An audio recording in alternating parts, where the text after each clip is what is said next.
best person you can run to is an OC at the police. Bankon.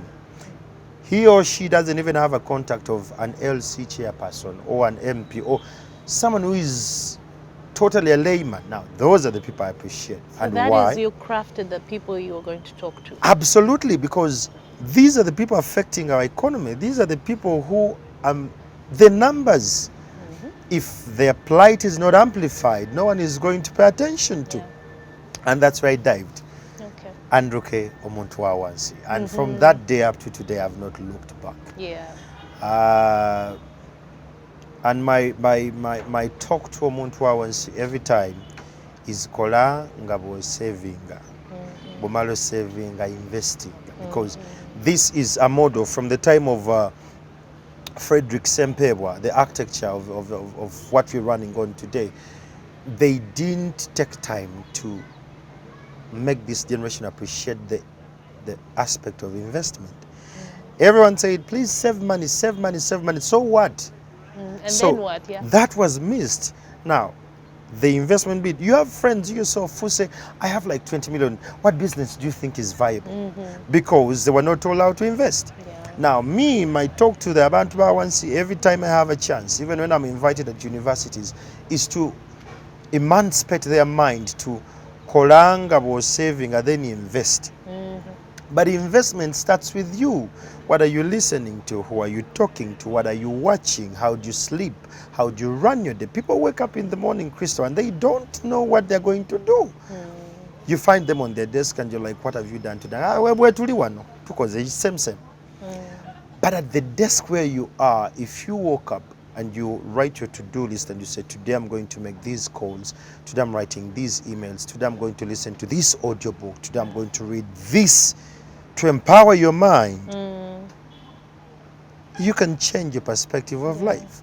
So now that's the thing, to shift abantu bawansi from thinking febyagana fetebilichuka fetebili to chisoboka, but what do I have to do?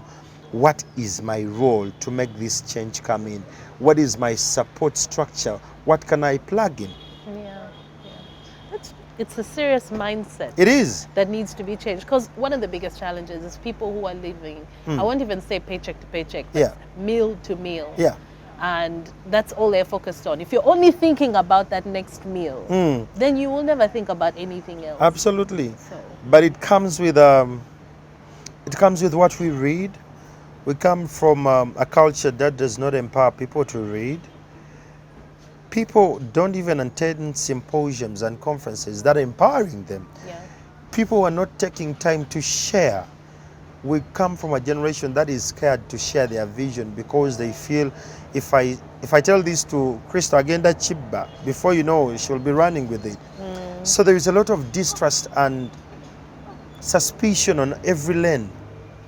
If we can grab that and we seize it as fast as we can, and we empower these support structures of the people we believe in to become a better person, we are going to change our storyline. So for Montuawansi, every time I get a chance, I tell them, Bako Chokola.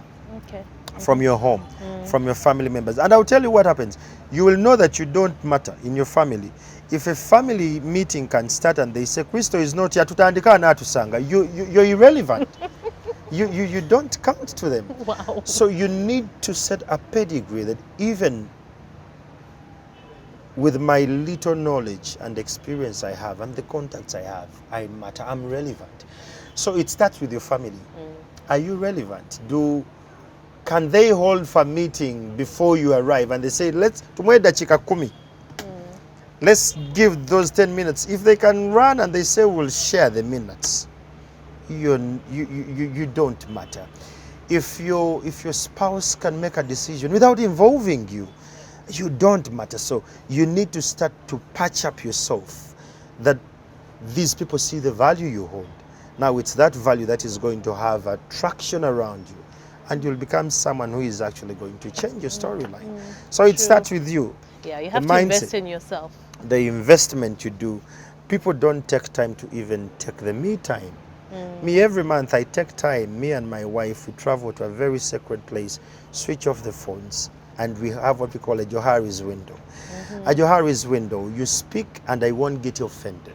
Oh. And I'll speak and you won't get offended. Ooh. Yes. Okay. You say, babe, today, Johari's window. Phones are off, it's me and you. So this month, what have we achieved? What have we missed? Why have we missed it? What is our next thing? What have I done that is below the belt? Babe, this month you did this, it was too below the belt. You didn't satisfy me sexually this month. I don't know, maybe you had too much. So like, are you sure? I had my A game. She's like, no, I didn't feel nothing. I'm like, are you okay? Now, that's the thing. The more you talk about these particular issues, it empowers the person on the other side to know I have a support structure in my lane as well. So it correlates with what you want to achieve. So you shoot a month with a particular agenda as a couple. Now, if you have a particular agenda as a couple, it's the same energy you're going to send to the rest of the people you're working with. If I'm working with Krista about a particular project, I'm like, Krista, tutu sewa, because I have someone to account for. Yeah. Babe, I'm working this with Crystal, and we have to. So at the end of the month, she's going to so this project with Crystal. How far? I don't need to shoot below the belt. I need to push Crystal that she, man, this guy is too much. Yeah, that's for a lot of people. Those kind of honest conversations. You need to have them. Especially in our society, Yes. people are very You afraid need to, of them. and for the men, I'll tell this before you, if you don't involve your spouses about what exactly they're going through, it's a time bomb, especially when you grow old. Men, we have strokes faster than the women according to research. So if you don't empower her now, boss, at the end of the day, you've seen those people when you go to child and someone says, I need water, they say, we are coming, and they don't come for an hour or so. Yeah. This is how he used to treat them when he was still stronger. Right. So guys, pay That's a attention good to your point. spouses. Even you're talking about the health side of things. For women, because they're having the babies and they're pregnant and everything, Oh, yeah. health is always a bit like this in Absolutely. the early years. While for men, it's Yes. most times. So you But need... then when you get older, Ah, the men start having the health issues. that is the problem. So the way you treat your spouse today, your wife today, is the way she's going to treat you when you're old. So love her, support her, and above all, believe in her. Have blind loyalty to her ideas. However weird they are, support her when they break, sit down, structure again, you move on. That's what keeps couples going. Okay. Yeah. It's nice to hear this side of you. I remember back in that day. I know. I was You very had a young. wild phase. I was very You young. had a wild phase. I remember I went to the bar with Navi that morning. We came back a little 4 minutes to 5 in the morning.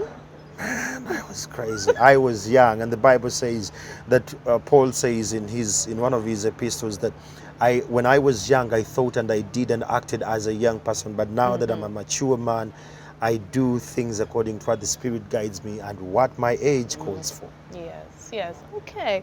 So you've talked about your wife. How did you meet her? How did you meet her? How long My have you known wife each other? is unique. I love you, Linda. Now, this is what happens. I was a journalist and had gone for an oil and petroleum workshop in Angola. And she stood up to give a presentation.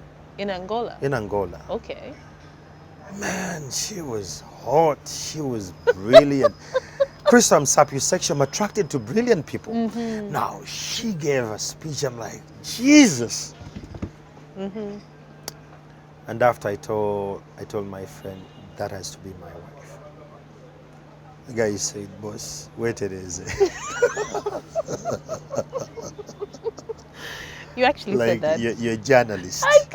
This is petroleum and Yeah, gas. this is These a are brilliant. serious person. I'm like, that is my wife. So I approached her during lunch, at the barbecue, rather the buffet when we're serving. I'm like, so hi, my name is Andrew. She's like, yeah, we introduced each other in the room, so I know who you are. I'm like, so your presentation was good. I would love to have some tidbits about what you did. She said, I'll share this on mail. I said, wow, by the way, I love you. She looked at me and she was like, thanks. And she talked to her friend. And I kept saying, but she said, I'm having lunch. Okay. I'm like, yeah, okay, before you go to your table, do you mind if we meet in the evening and just... She's like, I'll be by the poolside. If you come, you'll see. That was a plus for me. Okay, so she gave you an opening. So I came in the evening. I was wearing a tracksuit, and I was old. Because it was the poolside, I came in a tracksuit. You know, journalists, we're not paid that much, so I came in my tracksuit. It was white in color, with a vest.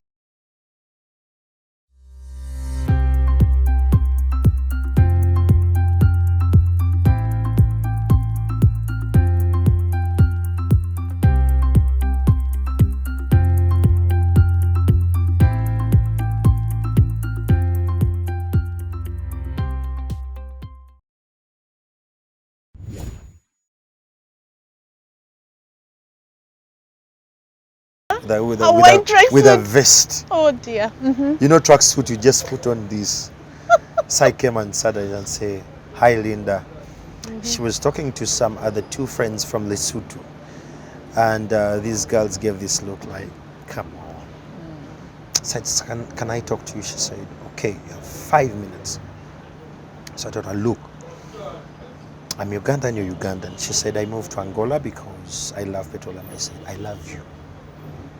And this is not equated love, it's not conditional, it's not lust, but I feel you can be my wife.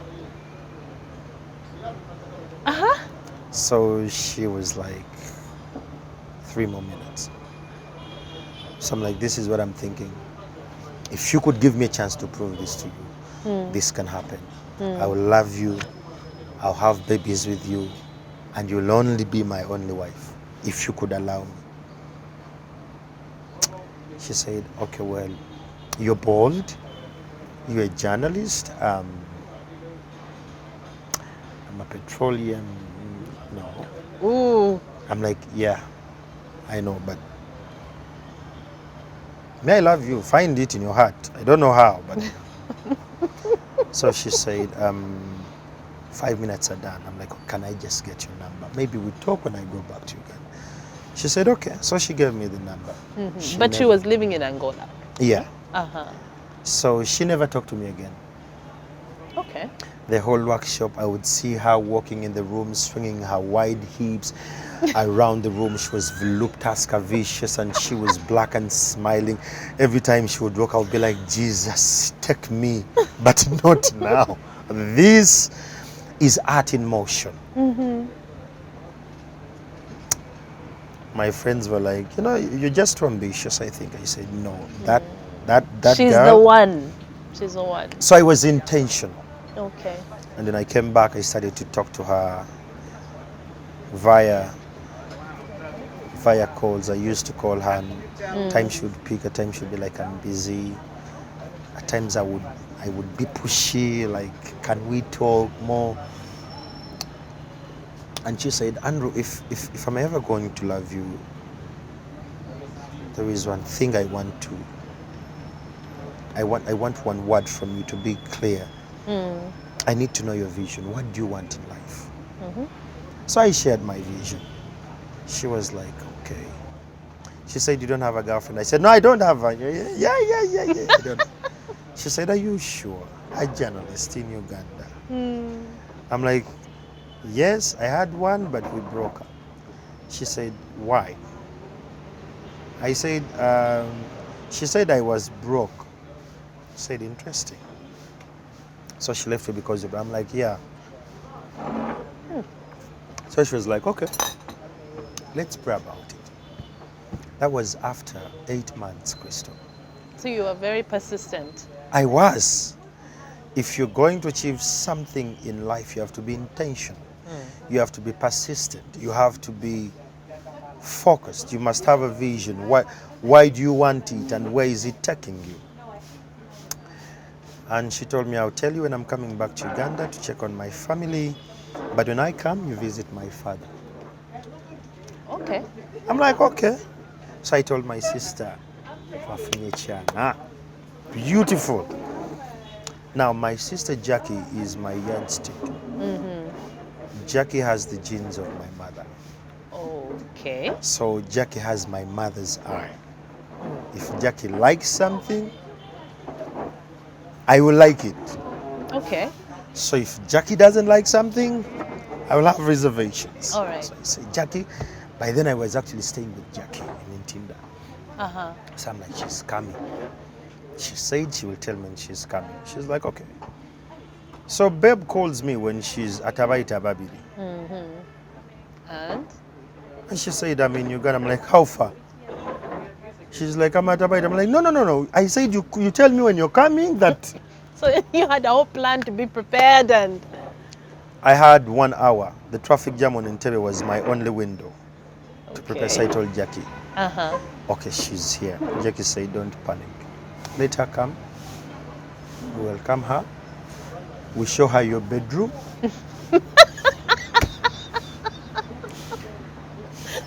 So she came. She was wearing a blue skirt and a laced white blouse with a diamond kind of earrings.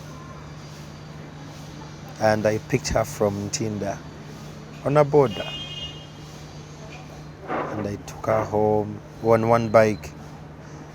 And Jackie saw her and she was very humble. She was quiet. She was reserved. Jackie said, does she speak? I said, yes, but she's an introvert. Jackie said, I think I like her, but I'm not sure. So we're going to give it more time. Okay. But me, I was like... But this is the one. This is the one. So Jackie was a little bit sensitive because of my previous breakup. She saw me kind of break down. But she was like, okay, now if you make this call, it has to be it. So you don't look back. I'm like, yeah, this is the woman. So Jackie organized a lunch date with her. So they went. Jack was trying to know what exactly is this person getting into us. And I didn't know about that luncheon until after 4 days. And I was like, so you guys met? Like, yeah. It's like, okay, now she said she was in Uganda for 2 weeks. 2 weeks I had to meet her family. So I told her father, she was very yes. clear. So I told my family, there is someone I want to meet you. So I told my dad, organize some lunch. So my Mzee organized lunch and all my sisters were there. So she came for lunch at Muzee's home. The idea was for all of them to see what I was getting into. Okay. So she was very quiet. They were like, I wish you are. I'm like, me, I am. I don't know about you. But when my mother saw her, my mother was very excited. She was like, this is the woman. I'm like, how do you know? She said, I can tell. I know my son. This is the woman. So long story short, in those 2 weeks I had to go and meet the father. And I went with my sisters and the father said, the father is a lawyer, so the father said, you're in media. As per the look of things, sooner or later you will be famous. You'll have very many at your disposal, women. Yeah. I need assurance that you're not messing my daughter up. This guy had a camera in his house, just like this. What do you mean? He had a camera with some other relatives and uncles, so they wanted to be sure of my decision. They were recording? Yep. And I told the man, yes, I give you my word. Then he said, will you ever have kids with any other woman apart from my daughter? I said, if she doesn't have kids, if she's barren, I will have kids with other women. But if she gives me kids, it will only be her kids. We had lunch. That was it. This is very serious. Yep. And it comes in a way that it gave me an approach that both families were serious about their people. Yeah. The steps I took on my side were equally the steps on the other side they took. So somehow everything plugged in and yeah, here we are. 10 years and going stronger. Wow. And your first son, your son is called Mandela. Yeah, Your daughter's called? our first daughter was called Allegra, and she died in 2015. And it was a heartbreaking moment. I'm so sorry. Uh, it was hard, man. I love girls so much, so much. And when she lost it, she thought everything was gone. How old But was she? um, she died at birth, and my culture doesn't allow me to see such kids. So it's my mother and her mother and the aunties. Uh, they took care of everything, but I was hurt so deep, and my wife had to go through a series of breaking down. She felt she was losing. I had financial issues, and in that very week, the land I'd bought air. I had ventured with her into poultry, piggery, and some fool went and poisoned all our 35 pigs. So everything came in a sequence. And now, guess what? In Africa, that's where they say that this woman is cursed. So my friends said, "Yeah, the woman is cursed." Ah. And it's that moment that my sister Jackie said, "This is your wife. This is what it means. This is the test." So we prayed, we believed in God. My friend Lucky Kanyomozi at Capital FM stood heavily with us. Salvador stood heavily with us. And man, my wife needed support. I used to leave work quite early, like by 3 I'm home, to comfort her, to talk to her. I bought bouquets for her. I kept telling her, it's okay, it's okay. And we prayed and we believed, and somehow we went through it. And it's that season, it's that time that my strength and galvanization of my affection for her became robust. That there is nothing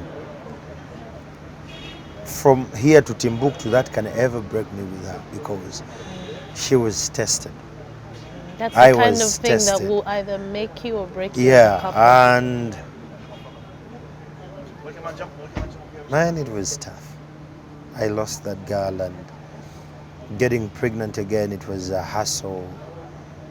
She felt she was not doing enough. We had to go through a lot emotionally. God seemed to be absent. God seemed to be not on our side. That I questioned him. I said, but what kind of God is this? We're such a young couple. This doesn't make sense. You're just starting out. But we prayed and we believed, and I kept saying, it's gonna be okay, it's gonna be okay. And she kept praying. We had financial difficulties that time, but I had to be at work. We had commitments. We were back to zero. Around the same time, thieves broke into our house. They cleaned us clean, and all these friends kept, man, this woman is cursed. And from an African view, it was making sense. Wow. But I promised this girl before she left Angola that I'll be with you. I will understand you where no one seems to understand what you stand for. However dark it is, I'll stand with you. I will understand what no one understands. For. So I tried to say, this is the word I give. I have to keep this word. Yeah. And we went through and we came out strong. And that's my beautiful Linda. I love her so much. Very calm, very composed, but above all, very prayerful.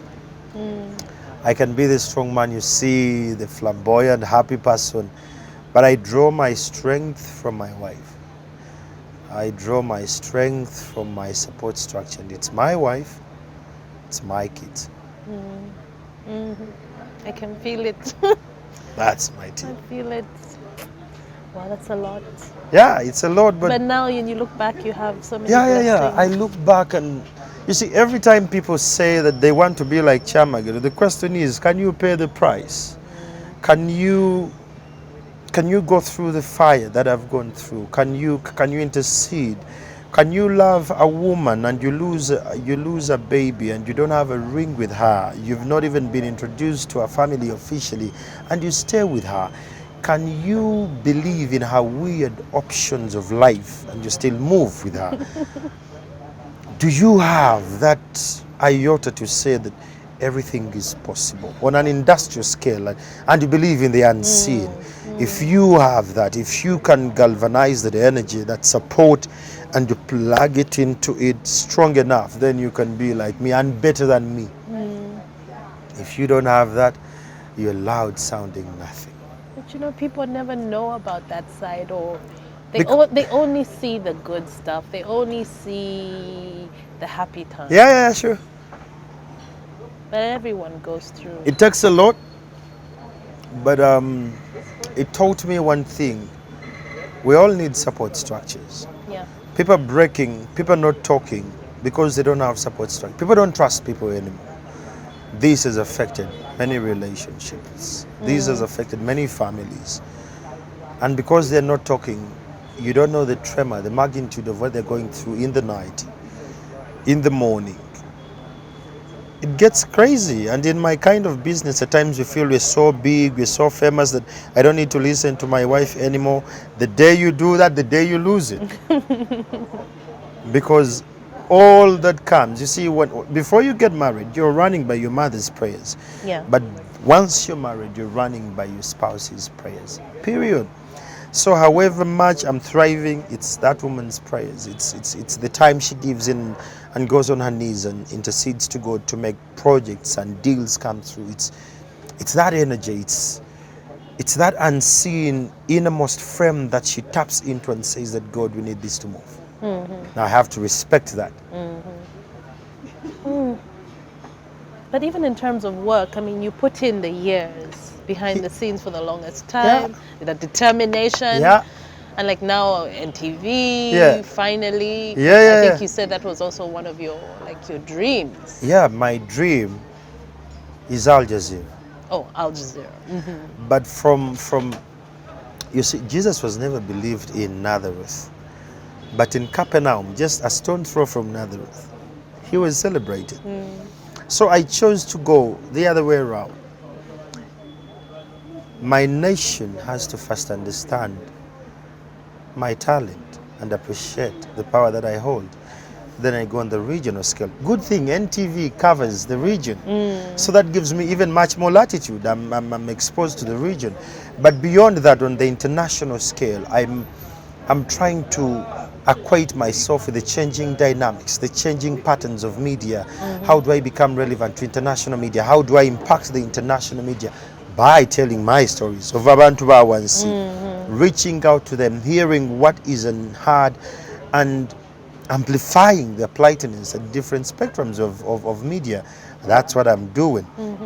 And that is my call. So I might go against all the anchors' manual. Anchors are never supposed to eat maize when they're walking. Then I'm Ugandan. Ndi muntu wa wansi. So